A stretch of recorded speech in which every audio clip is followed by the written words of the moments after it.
పోయిన సంవత్సరం నేను పోయిన వారం సాక్ష్యం చెప్పానండి. పోయిన సంవత్సరమే నేను బిడ్డ పుట్టక మునిపే నేను ఈ పేరు పెట్టాలి, బాబు అయితే ఈ పేరు, పాప అయితే ఈ పేరు అని చెప్పి నేను బైబిల్లో రాసుకుని ఒక దినాన్న ఏప్రిల్ మాసంలో రాసుకున్నాను. వెంటనే దేవుడు నా గర్భాన్ని తెరిచాడు. షునేమి అని ఆ రోజే నేను రాసుకున్నాను. అయితే 31వ తారీఖున వాగ్దానం తీసుకోవడానికి మేము హాస్పిటల్లో ఉన్నాము. నేనైతే వాగ్దానం ఖచ్చితంగా సంవత్సరానికి తీసుకోవాలి, పాప విషయంలో దేవుడు ఏదైతే కార్యం చేయాలనుకుంటున్నాడో నాకు తెలియాలి. సో నేను వాళ్ళ నేను పంపించాను. ఏమని చెప్పానంటే ఆ రోజే మేము తనకు చెప్పలేదు, నేను ఆ రోజే చెప్పాను, నేను ఇలా నేను పాప పేరు అద్భుత షునేమి అనుకుంటున్నాను. అనేక విధమైన శ్రమల తర్వాత దేవుడు మనకి పాపనిచ్చాడు, నిజంగానే అద్భుతంగా ఇచ్చాడు. కాబట్టి నేను అద్భుత షునేమి అనుకుంటున్నాను అన్నప్పుడు తను వెంటనే సరే అని చెప్పి మందిరానికి వచ్చి ఆ రోజేనండి 31వ తారీఖున సాయంకాలం మేమిద్దరం మాట్లాడుకుని నేను మందిరానికి పంపించాను. ఆ రోజు దేవుడిచ్చిన వాగ్దానం ఏంటంటే నిర్గమాకాండము 33వ అధ్యాయము 17వ వచనము కింద లైన్,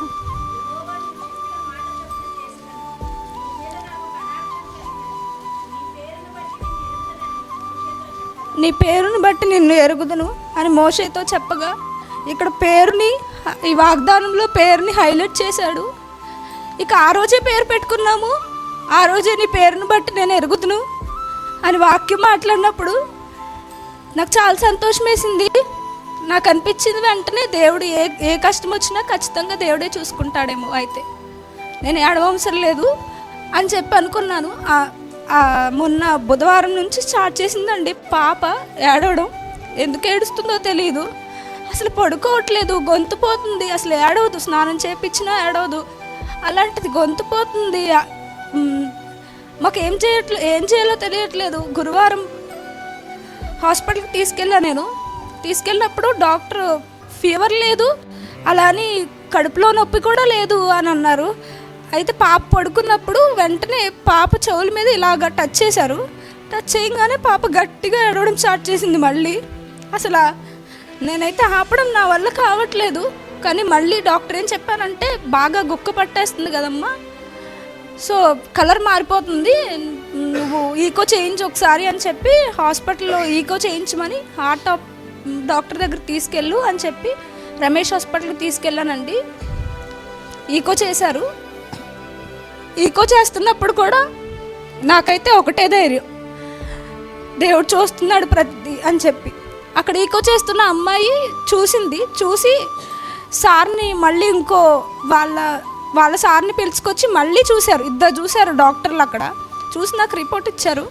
రిపోర్ట్ ఇస్తే ఆ రిపోర్ట్ తీసుకుని నేను హాస్పిటల్కి వెళ్తే డాక్టర్ నాకేం చెప్పారంటే, అమ్మ రైట్ టు లెఫ్ట్ వెళ్ళాల్సింది బ్లడ్ లెఫ్ట్ నుంచి రైట్కి వెళ్తుంది, హార్ట్లో హోల్ కాదమ్మా, పైప్లో హోల్ ఉంది అక్కడ, దానివల్ల ఎప్పుడైనా బ్లడ్ బయటకు రావచ్చు.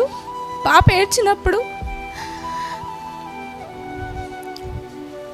హోల్ పొడవాలంటే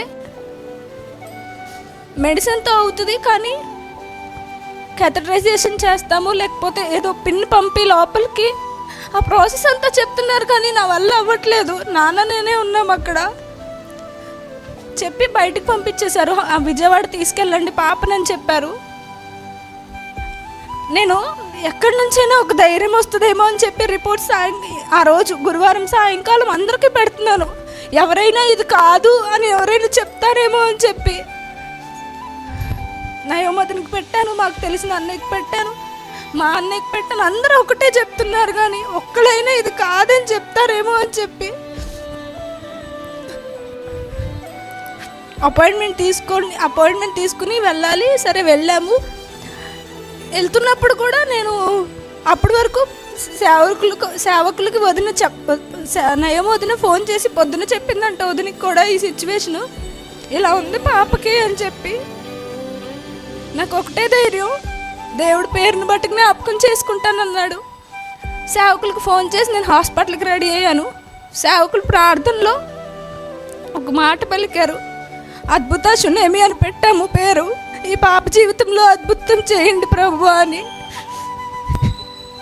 ఖచ్చితంగా అద్భుతమే జరుగుద్ది అనుకుని నేను బయలుదేరాను. ఆ రోజే శుక్రవారం ప్రార్థన పాపను తీసుకుని మేము వద్దామని చెప్పి రెడీ అయ్యాము. ఇలా ప్లాన్ వేసుకుంటున్నాం అనమాట, శుక్రవారం ప్రార్థనకు వెళ్ళాలి అని చెప్పి. వాళ్ళ నాన్న హైదరాబాద్ నుంచి అక్కడి నుంచి వెంటనే బయలుదేరి విజయవాడ వచ్చారు. అమ్మ నేను వెళ్ళినప్పుడు లోపల పాపను తీసుకెళ్ళినప్పుడు మళ్ళీ నాతో వాక్యం మాట్లాడుతుంది. అది మనకి వాగ్దానం కింద ఖచ్చితంగా నేను మొత్తం చదువుతాం కదా అధ్యాయం. మళ్ళీ 22వ వచనంతో దేవుడు నాతో మాట్లాడుతున్నాడు బస్సులో. నా మహిమ నిన్ను దాటి వెళ్చుండగా ఆ బండ సందుల్లో నిన్ను ఉంచి నిన్ను దాటి వెళ్ళు వరకు నా చేత్తో నిన్ను కప్పెదను అని. చాలు ప్రభువా ఈ మాట. బండ సందుల్లో వెళ్తున్నాను, కప్పుతావా పాపని అని చెప్పి మళ్ళీ ప్రార్థన చేసుకుని ధైర్యం చెప్పుకుని లోపలికి తీసుకెళ్ళినప్పుడు నాకు ఒక పాట గుర్తొచ్చిందండి. ఆ పాట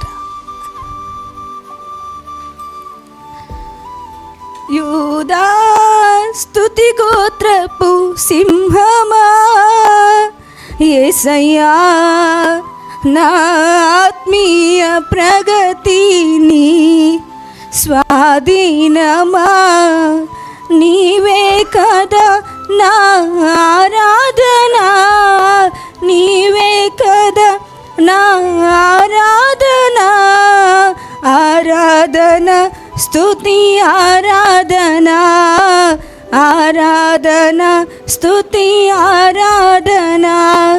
నీ ప్రజల నెమ్మదికై రాజాజ్ఞ మార్చింది నీవేనని, నీ ప్రజల నెమ్మదికై